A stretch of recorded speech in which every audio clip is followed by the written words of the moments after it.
बिस्मिल्लाहिर्रहमानिर्रहीम dear student अस्सलाम वालेकुम। एक्सरसाइज 9.1 क्वेश्चन नंबर 1 है student, find whether the solids are similar. हमने ये चीज़ बतानी है कि ये जो दो शेप दी हुई हैं कि ये आपस में सिमिलर है कि नहीं। ठीक है जी। All lengths are in centimetre, और ये जो लंबाइयाँ हैं यानी 4, 3, 5 इस तरह ये भी, तो ये सेंटीमीटर में दी हुई हैं दोनों की। ठीक है जी। तो अब हमें देखना ही है कि ये आपस में सिमिलर है कि नहीं। अब एक तो ये है कि देखने में सेम लग रही है कि क्यूबॉइड शेप तकरीबन बनती है इनकी, लेकिन हमें इसके प्रॉपर रूल्स देखने हैं कि किस चीज़ को हम सिमिलर कह सकते हैं। तो उसके लिए मैं आपको एग्जांपल देता हूँ, थोड़ा पहले कंसेप्ट आ जाए। कंसेप्ट आ जाएगा तो फिर स्टूडेंट क्वेश्चन बड़े आसान हो जाएंगे। तो जैसे ये एक ट्रायंगल है, ठीक है जी, ये मैं एक ट्रायंगल ड्रा की है और एक और ट्रायंगल ड्रा कर देते हैं जो देखने में तकरीबन इसके सेम सेम लग रही है। ठीक है, जैसे हम आम लफ्ज़ों में कहते हैं ना कि ये सिमिलर है, तो देखने में सिमिलर है, लेकिन अब सिमिलर क्या होगी वो हम टेक्निकली देखेंगे कि सिर्फ देखने में सिमिलर नहीं होनी चाहिए, क्या चीज़ें ऐसी हैं जो इनकी सेम हो तब हम सिमिलर कह सकते हैं। तो इसकी मैं ये फॉर एग्जांपल दे रहा हूँ। तो ये दो ट्रायंगल, ठीक है, अब किस पॉइंट पे हम इनको सिमिलर कहेंगे कि ये आपस में सिमिलर है कि नहीं। सिर्फ स्टूडेंट अगर देखने में एक जैसी लग रही हो तो हम उसको सिमिलर नहीं कह सकते, बल्कि इनके कुछ पॉइंट्स हैं, जो रूल्स हैं, जो ज़हन में रखने होंगे कि वो चीज़ें अगर बराबर हैं तो फिर वो सिमिलर है। तो सबसे पहले हम एंगल देखते हैं कि एंगल अगर सेम हो, फॉर एग्जांपल इसका ये एंगल और ये एंगल सेम है, ठीक है, तो इसी तरह अगर ये एंगल सेम है, लेट्स सपोज कि मैं कहता हूँ ये 30 डिग्री है तो ये भी 30 ही है। ठीक है, इसके अलावा ये चले 90 कह लें, इसको भी 90 कह लें, ठीक है, 90 डिग्री। तो अब ये दो एंगल अगर सेम हो जाएं तो भी ये सिमिलर होगी, और तीसरा तीनों एंगल सेम हो जाएं तो भी ये सिमिलर होंगी। अब अगर किसी ट्रायंगल के दो एंगल सेम हो जाएं तो तीसरा स्टूडेंट ऑटोमेटिकली ही इक्वल होता है। ठीक है, वो कैसे भला, वो हम इसको देख सकते हैं कि देखिए ये 30 है, ये इसके जो है वो सेम है। ठीक है, ये भी 30, ये 90 और ये भी 90। अब मसला आ जाता है ये इसका, तो ये कैसे पता चल सकता है कि दोनों आपस में सेम है कि नहीं। उसका ऐसे पता चलेगा कि इसके तीनों एंगल का जो सम होता है किसी भी ट्रायंगल का, वो होता है 180। यानी इसके तीनों एंगल को ऐड करें तो भी 180, इसके तीनों एंगल को ऐड करें तो भी 180। तो 180 में से अगर ये 90 माइनस कर लें, ठीक है, और ये 30 भी माइनस कर लें, दोनों माइनस करें तो पीछे क्या बच जाएगा, 60 डिग्री। ठीक है जी, तो इसका मतलब इसका भी ये 60 डिग्री बच रहा है और ये भी 60 डिग्री। तो किसी ट्रायंगल के अगर दो एंगल बराबर हो जाएं या तीनों एंगल बराबर हो जाएं तो वो जो शेप है, अगर मैं इसका नाम दे दूं, चलें ए, बी और सी, इस तरह डी, ई और एफ, तो ये आपस में क्या है जी, सिमिलर है। यानी triangle A B C, triangle D E F, ये आपस में सिमिलर है, और सिमिलर के लिए ये अलिफ मद्दा की तरह का ना इस तरह साइन होता है। ठीक है, तो ये आपस में सिमिलर हो जाएगी। ये तो है, समझ लिया आप, वन केस। तो ये हमने स्टूडेंट एंगल देख लिए, एंगल के पॉइंट ऑफ व्यू से। इसके बाद बारी आती है इनकी साइड्स की, ठीक है, उनको भी देख लेते हैं जी। पॉइंट नंबर 2 में क्या है जी कि ऐसी ट्रायंगल चले कर लेते हैं जिनके हमें एंगल का पता ही नहीं है। ठीक है, एंगल नहीं दिए हुए, फॉर एग्जांपल ये जो एंगल है हमें नहीं पता इनका ये कितने कितने के हैं, तो साइड दी हुई हैं। तो फिर अगर साइड तो बिल्कुल सेम अगर हो, फॉर एग्जांपल ये 3 तो ये भी 3, ये 5, ये भी 5 कर लें, और ये 4, ये 4, फिर तो वैसे इक्वल हो जाएंगे ना। हमने देखना सिमिलर, तो सिमिलर में क्या करना है कि हमें जो साइड हैं, ठीक है, उनकी रेशो सेम होनी चाहिए। ठीक है, रेशो मीन कि अगर ये 1 साइड है ये 2 हो जाए, ठीक है, हम इसकी रेशो निकाल लेंगे। उसके बाद अगर ये 2 है 4, और अगर ये 3 है तो ये 6। तो अब देखिए साइड पर मैच चला गया, ये चले 1 सेंटीमीटर तो ये 2 सेंटीमीटर, ये 2 है तो ये 4 सेंटीमीटर है, ये 3 है तो ये 6 सेंटीमीटर है। तो अब इनकी जो एग्जैक्ट मैच है वो अलग है। ठीक है ना, तो हमें देखना है कि ये सिमिलर है कि नहीं। तो सिमिलर के लिए दूसरा जो ये इनकी साइड वाली कंडीशन है वो ये है कि ट्रायंगल ए बी सी, ठीक है, और दूसरी ट्रायंगल क्या है जी, triangle D E F. Student इनकी जो तरतीब है ना वो बड़ी ज़रूरी है। जैसे मैंने ए बी सी किया तो मैं इधर से शुरू करके डी ई एफ कर रहा हूँ, ठीक है, एक सीक्वेंस से इसको रखना है। तो अब इसमें साइड देखें तो एक ए बी साइड बनती है, ठीक है, ये ए बी साइड। इसकी देखेंगे तो ये A D sorry D E side बनेगी, ये वाली। अब ये जो साइड है इनकी जो रेशो है वो सेम आना ज़रूरी है स्टूडेंट, ठीक है जी। अब रेशो क्या बनेगी, फॉर एग्जांपल मैं कहता हूँ जी हमें साइड ली A B ratio D E, ठीक है जी, डी ई।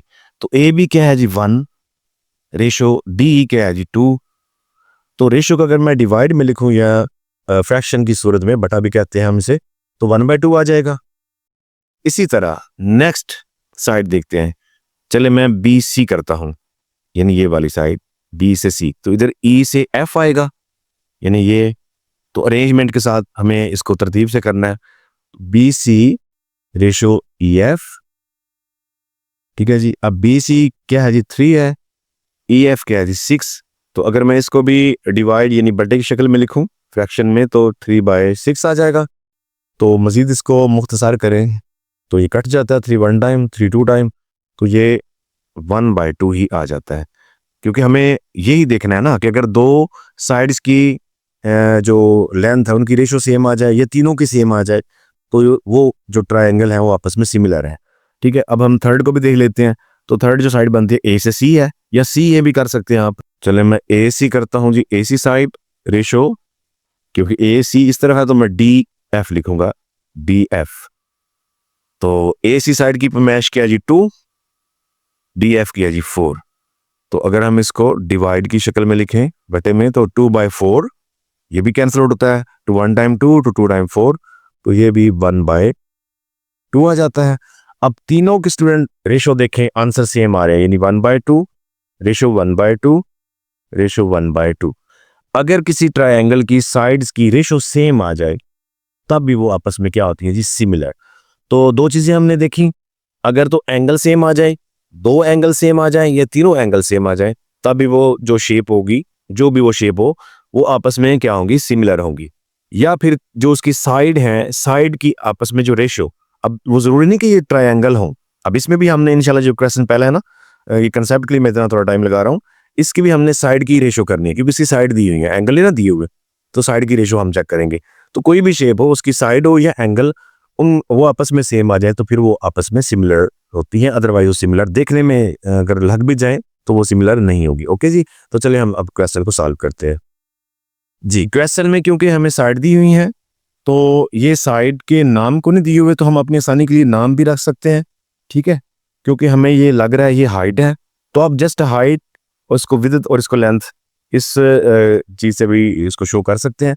या अगर आपने नाम लिखने हैं ए बी और सी, इधर अलग नाम रख लें, तो इस तरीके से भी आप इसको सॉल्व कर सकते हैं, आपकी मर्जी है, ठीक है जी। तो चले मैं हाइट्स के पॉइंट ऑफ व्यू से करता हूँ। तो सॉलिड 1 कर लेता हूँ मैं, यानी पहला जो शेप है सॉलिड 1,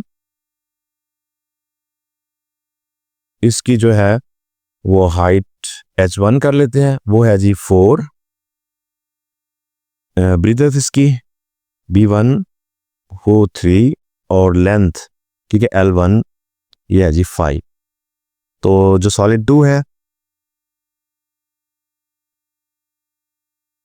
इसकी हाइट h2 कर लें, ये 6 है, और ब्रीथ 2 4.5, लेंथ 2 जो है वो है जी 7.5।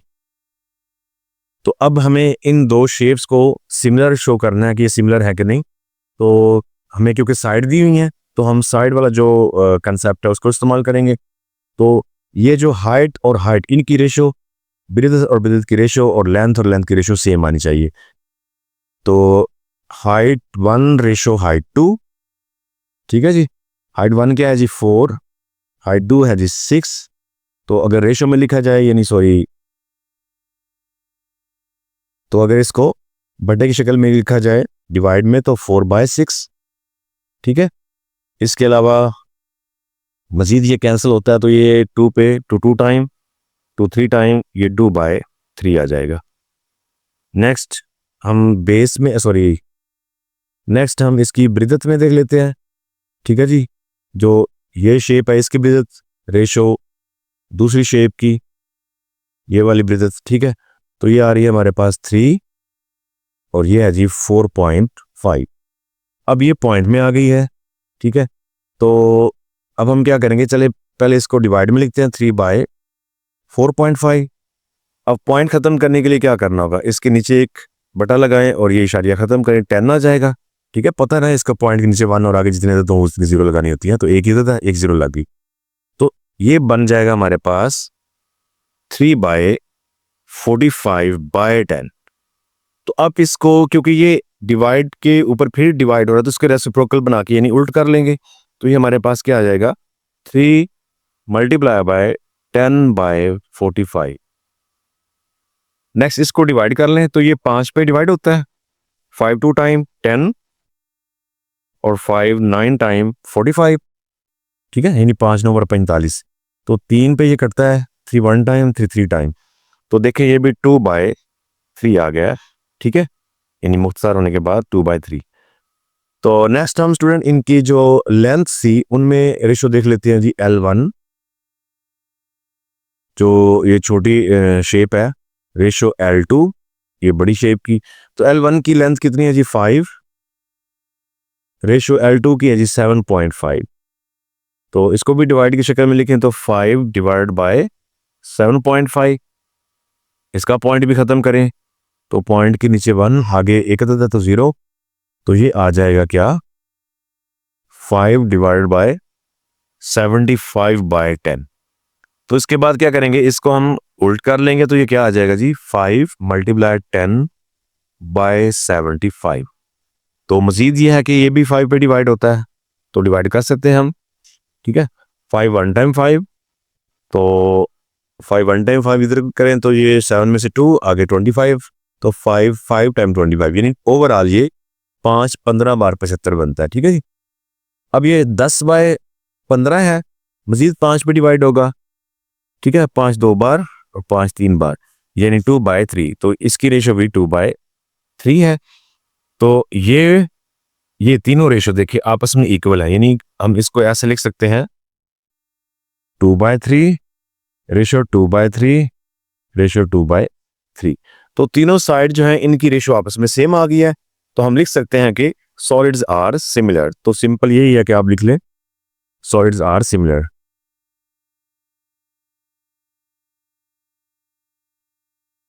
नेक्स्ट हम इसका क्वेश्चन नंबर 2 करेंगे। जिस स्टूडेंट क्वेश्चन नंबर 2 है इसमें हमें 2 ट्रायंगल दी हुई हैं और इनकी भी साइड दी हुई हैं, तो हमने बताना है कि ये ट्रायंगल आपस में सिमिलर हैं कि नहीं। जैसे मैंने लिखा कि triangle ABC and triangle DEF, ठीक है, prove that the triangles are similar. तो इसका डाटा काफ़ी बुक पे लिखा हुआ है लेकिन मैं ये साथ साथ बना लूँगा, ठीक है जी। तो स्टूडेंट मैं यहाँ पर इनका जो ट्रायंगल के नेम वाइज डाटा बनाता हूँ। ट्रायंगल ABC, तो सबसे पहले AB साइड ये है जी 6 सेंटीमीटर। फिर B से C साइड यानी BC साइड इसको 9 सेंटीमीटर। इसके बाद C से A साइड, तो AC में लिखा जा सकता है लेकिन आपकी बुक पर CA है तो हम वही तरतीब रखेंगे, वो है जी 12 सेंटीमीटर। तो नेक्स्ट ये ट्रायंगल है, तो ट्रायंगल का नाम भी उन्होंने ऐसे दिया है कि ट्रायंगल DEF। तो AB की जो करस्पॉन्डिंग जो साइड होगी वो बनेगी DE, ठीक है, बिल्कुल तरतीब से। तो DE साइड जो है वो कितनी है जी, ये DE देखें तो ये है 10.5 सेंटीमीटर। इसके बाद EF आएगी, ठीक है, BC की करस्पॉन्डिंग EF ये आ जाएगी जी 15.75 सेंटीमीटर। फिर FD, ठीक है जी, FD यानी ये F और D, तो ये आ जाएगी 21 सेंटीमीटर। अब इनकी आपस में रेशो, क्योंकि ये एक दूसरे के करस्पॉन्डिंग मान रही है ना, सामने सामने जो साइड होती हैं, तो इनकी रेशो, इसकी भी रेशो, इसकी भी रेशो, इन तीनों की रेशो फाइंड करेंगे। अगर वो इक्वल आ जाती हैं तो ये दोनों शेप जो है वो सिमिलर है। तो हम स्टार्ट करते हैं यहाँ पर, यानी AB रेशो साइड की डी ये इक्वल होनी चाहिए किसके, B C ratio E F, और ये इक्वल होनी चाहिए C A ratio F D. Okay जी, तो चलिए यहाँ पे वैल्यूज लिखते हैं। ए बी क्या है जी, साइड वो 6 सेंटीमीटर थी और डी जो है वो 10.5 है। तो इसको पहले हल कर लेते हैं। तो ये डिवाइड में लिखेंगे तो 6/10.5 आएगा। ठीक है, अब ये पॉइंट खत्म करेंगे तो इसके नीचे 10 आ जाएगा। ठीक है, यानी पॉइंट यहाँ पे खत्म करें ना तो 10, अब ये उल्ट होके ये आ जाएगा 6 × 10/105।